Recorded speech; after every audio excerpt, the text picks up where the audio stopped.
사람들보다 다소 불편한 생활을 하는 것 같아요. 누구나 스스로 선택한 그 불편한 생활, 저는 오늘 이것을 자발적 불편이라고 부르겠습니다.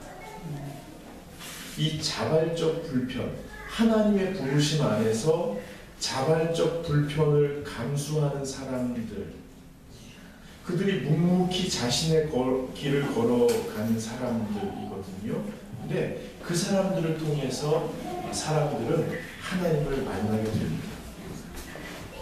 여러분, 자발적 불편을 선택한 그 외국인 선교사들 있잖아요. 그분들 때문에 한국교회가 하나님을 만났잖아요. 그 한국교회의 우리 신앙의 선배님들, 여기 어르신들도 계신데, 이 어르신들을 포함해서 이 신앙의 선배님들이 스스로 선택한 자발적 불편이 있으세요.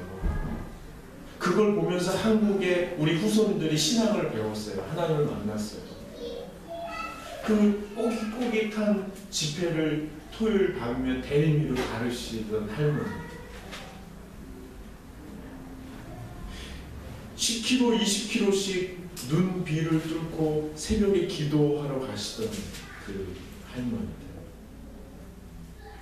주일날에는 사 먹지도 않고 소비를 멈췄던 분들, 동네 어려운 이웃을 자기도 어려우면서도 그걸 챙겨다가 굳이 돌봐주셨던 어른들의 모습이 그런 모습이죠. 물론 어떤 젊은이들은 이렇게 얘기해요. 아이, 그게 그렇게까지 할 필요 있어? 공상스럽게, 신앙이 자유 아니야? 자유롭게, 할 수도 있죠. 여러분, 하지만, 주님에 대한 그리움 때문에, 주님에 대한 갈급함 때문에 스스로 선택한 그 자별적 불편, 남들이 보기에는 에이 뭐 그렇게까지 해, 남들이 볼 때는 에이 그거 궁상 아니야, 남들이 볼 때는 주님이 왜 십자가를 지셨어, 우리를 자유롭고 행복하게 하려는 건데 라고 말할 수도 있어요. 그러나 본인에게는 하나님에 대한 그리움 때문에 선택한 자발적인 불편함들이 있잖아요. 근데 그걸 통해서 사람들이 하나님을 만난다. 그리고 요한일서 4장 11절에 이런 말씀 있잖아요. 어느 때나 하나님을 본 사람이 없으되, 만일 우리가 서로 사랑하면, 서로 사랑한다는 게 뭐예요? 서로 자발적인 불편을 선택하면 하나님이 우리 안에 거하시고 그 사랑이 우리 안에 온전히 이루어집니다. 여러분, 우리 교회도 자발적인 불편을 선택하려고 해요. 불광동에서 예배할 때 불편했잖아요. 지금 얼마나 좋아졌어요. 근데 저희가 가능한 한 건물을 소유하지 않을 것입니다. 왜냐하면 세상에 건물이 너무 많아요. 우리 정변수장님 큰 따님에게 죄송하지만, 건축 설계하시는 분이기 때문에 죄송하지만, 세상에 건물이 이미 너무 많아요. 그래서 저희 교회는 건물을 소유하지 않을 계획입니다. 가능한, 누가 굳이 준다고 하면 그걸 헐값에 팔아가지고 더 좋은데, 그리고 가능한 한 작고 건강한 공동체를 유지하기 위해서 노력할 것입니다. 교회를 크게 해놓고 사람을 많이 불러 모아놓고 거기에서 가족적인 분위기를 만들려고 다양한 프로그램을 연구하는 것보다 그냥 작은 공동체, 가족 같은 공동체를 계속 유지해 가겠습니다. 어떤 분이 그래요. 하나님이 보내주시면 어떡할 거냐고. 저 사실은 이거를 신대원 때부터 지금까지 고민했어요. 신대원 때 친구가 물어보더라고요. 용재야, 너는 몇 명 교회 예상하고 기도합니다. 제가 50명 그랬더니 그 친구가 그러더라고요. 에이 그러더라고요.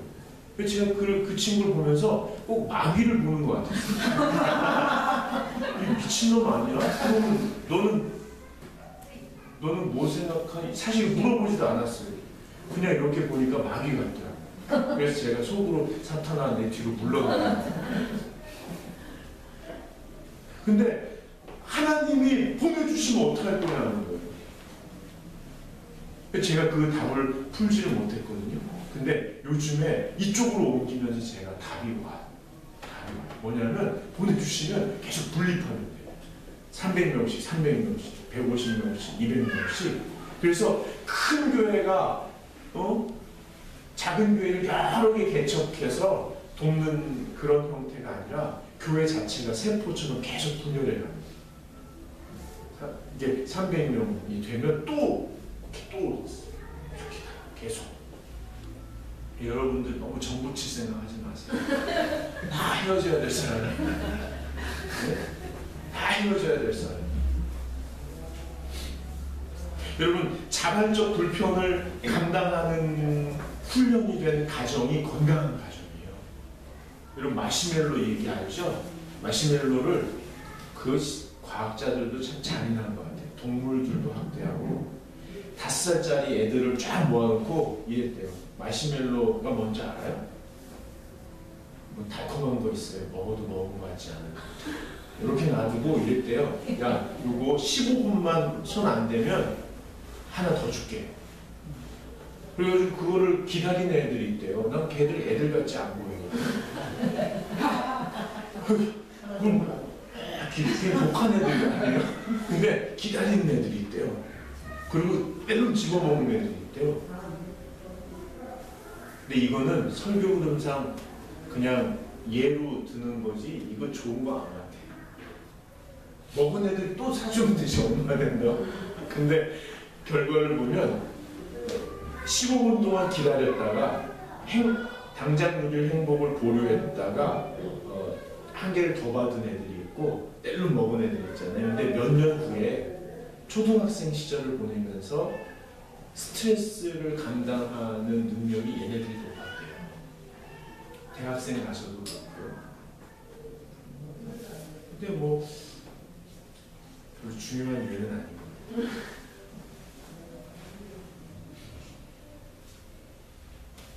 옛날에는요 먹고 살기가 힘들었으니까 가족의 덕목이 뭐였냐면 함께 참고 버티는 게 미덕이었잖아요.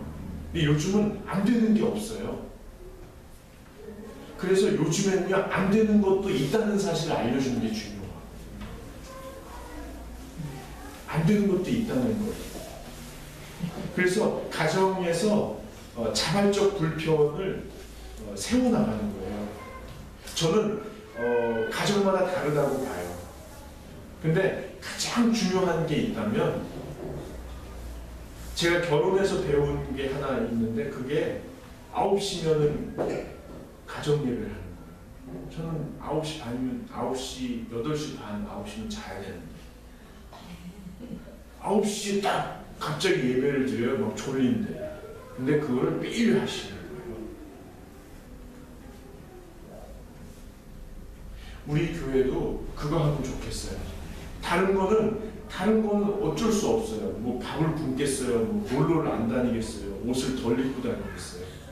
그거는 나중에 기도하면서 하나씩 챙겨가세요. 근데 가장 중요한 것은 시간을 정해놓고 그 시간에 예배를 하는 거예요. 간단하게 우리 주보 형식에 맞춰서. 우리 집 남편은 안 믿어요. 우리 집 아내는 날라리예요.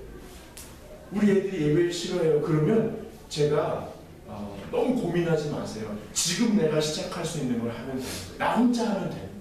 나 혼자. 사람들이 그러면 분상 맞다고 그럴 거예요. 가족들이. 청승 맞다고. 그래도 스스로 선택한 자발적인 불편을 감당하는 거예요. 왜요? 하나님에 대한 그리움 때문에. 하나님에 대한 그리움 때문에. 여러분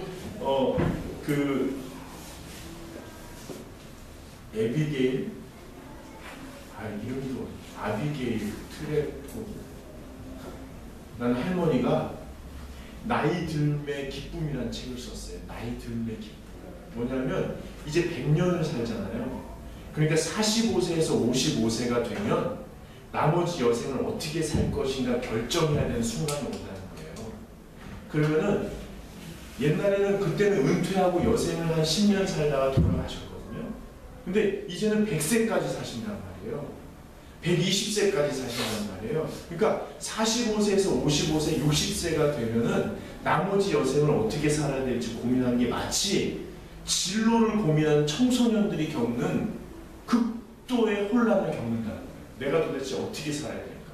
근데 그때 두 가지 질문이 온다는 거예요. 뭐냐면 지금까지 높아지려고 어떻게든 성과를 내려고 바둥바둥 살아왔는데 한 번 더 에너지를 쏟아서 마지막 성취를 얻을 것이냐, 뭐 어느 기업의 이사로 들어가서 CEO로 해가지고 한번 확 할 것이냐, 아니면은 정말 다 훌훌 털고 내가 정말 살아보고 싶었던, 내가 정말 좋아하고 잘하는 것으로 이 땅에 도움이 될 만한 인생을 살기 위해서 초심으로 돌아가서 도전할 거냐를 결정해야 된다. 근데 이분이 세계 모든 어르신들을 다 인터뷰해보면서 연구해본 결과 후자가 훨씬 아름다운 여생, 건강한 여생을 보냈다는 거예요. 그러니까 개인적으로도 마찬가지라는 거예요. 불편한, 자발적인 불편, 초심으로 돌아가는, 바닥으로 다시 돌아가서 도전하는 이것이 훨씬 더 중요하다는 거예요. 여러분, 하나님에 대한 그리움 때문에 자발적으로 선택한 불편함, 이것을 묵묵히 담당하는 사람들은요 상당히 매력적입니다.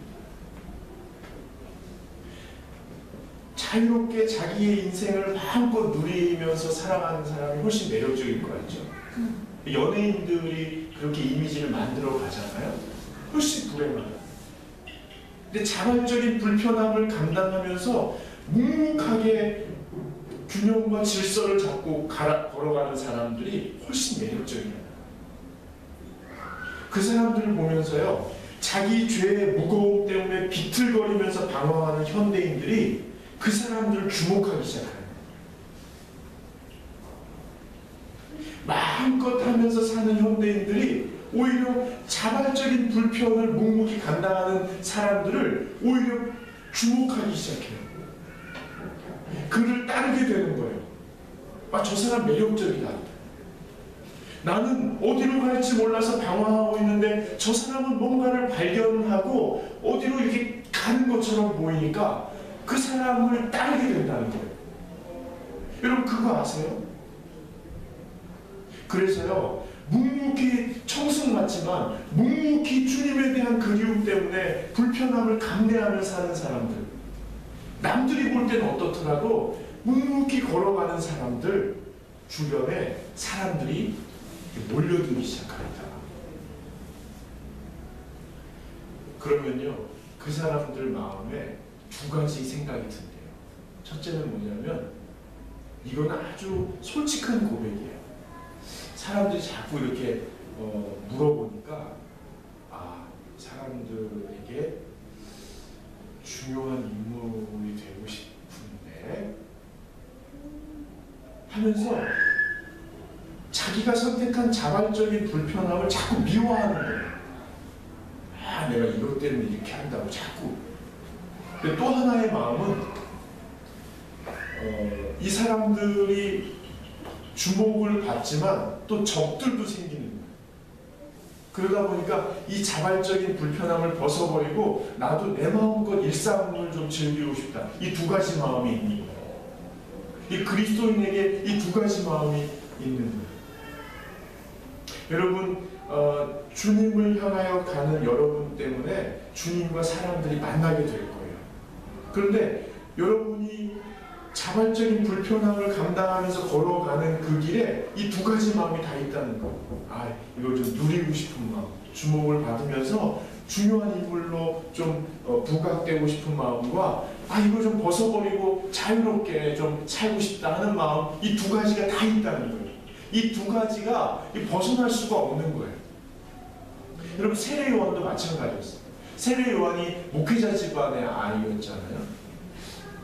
근데 이때는 목회자들이 어떻게 대제사장들이 어떻게 살았는지 모르겠어요. 지금 목회자 아이들은 뭐 잘 살지 않나요?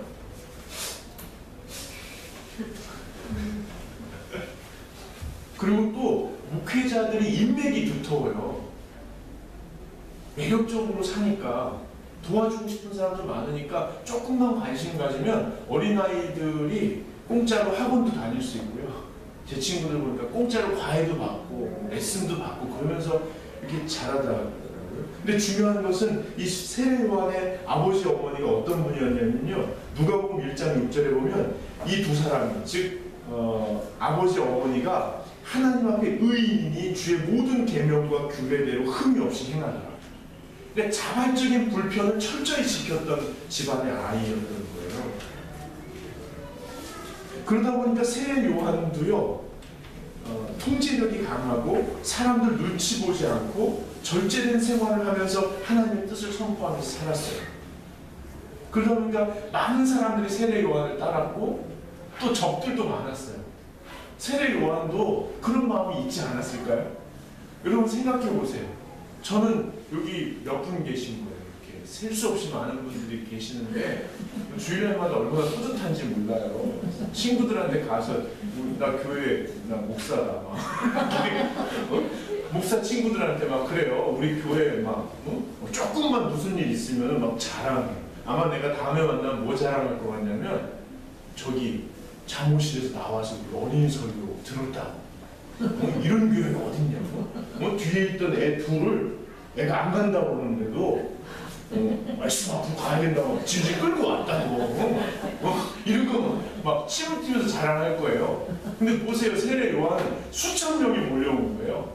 수만 명이 몰려온 거예요. 그리고 자기 앞에 무릎을 꿇어요. 세례 받겠다고. 그러니까 이 마음속에 얼마나 이런 마음이 살짝 올라올 수 있지 않았을까요? 그러면서 사람들이 자꾸 욕하고 막 네가 뭔데 세례를 주냐? 네가 메시아야? 아니. 네가 엘리야야? 네가 선지자야? 아니. 근데 네가 왜 세례를 줘? 너 뭐하냐? 하나님에 대한 그리움 때문에 하나님께 귀 기울였더니 하나님이 시켜서 한다. 너 광야에서 궁상 떨지 말고 너 집으로 가. 하나님이 여기 시켜서 이거 한다. 나 여기 지켜야 된다. 여기 지켜야 된다. 그러면은 주님이 오신다고 그랬다. 여기서 만나기로 했다. 세례 요한이 끝까지 버틸 수 있었던 건 뭘까요? 여러분 오늘 본문 29절을 한번 보세요. 이튿날 요한이 예수께서 자기에게 나오심을 보고 이르되 보라 세상 죄를 지고 가는 하나님의 아들입니다. 여러분은 어떤 궁상을 떨고 계세요? 여러분은 어떤 자발적인 불편함을 감내하고 계세요? 여러분이 그 자리를 지키시면 그 자리에 주님이 다가오신다는 거예요. 사람들이 너 뭐냐 너 왜 거기서 궁상 떨고 있냐? 너 진정한 그리스도인이야 네가? 너 뭐 계시 받았어? 너 왜 뭐 그러고 있냐? 남들은 다 하는데. 근데 여러분이 거기서 궁상 자발적인 불편이 다른 말로 하면 궁상이 될 수 있는 거예요. 자발적인 불편 남들 너 왜 그러고 있냐? 근데 거기를 지키시면 거기에 예수께서 자기에게 나오심을 보고 이 세상의 죄를 지속하실 하나님의 어린 양이로다 라고 찬양하는 그 순간이 온다는 거죠. 여러분 세례 요한은요 이게 높아지고 싶은 마음과 벗어나고 싶은 마음 이 사이에서 여러분도 그렇지 않아요? 주님에 대한 그리움 때문에 선택한 그 불편함에서 그거를 근거로 사람들 앞에 자랑하고 싶은 마음, 거기서 벗어나고 싶은 마음, 여기서 어떻게 버티시느냐. 제가 세례 요한의 모습 속에서 간단히 몇 가지만 말씀드리면, 첫째로 단순한 생활을 추구하셔야 돼요. 가능한 단순하게. 마태복음 3장 4절에 요한은 낙타 털 옷을 입고 허리에 가죽띠를 띠고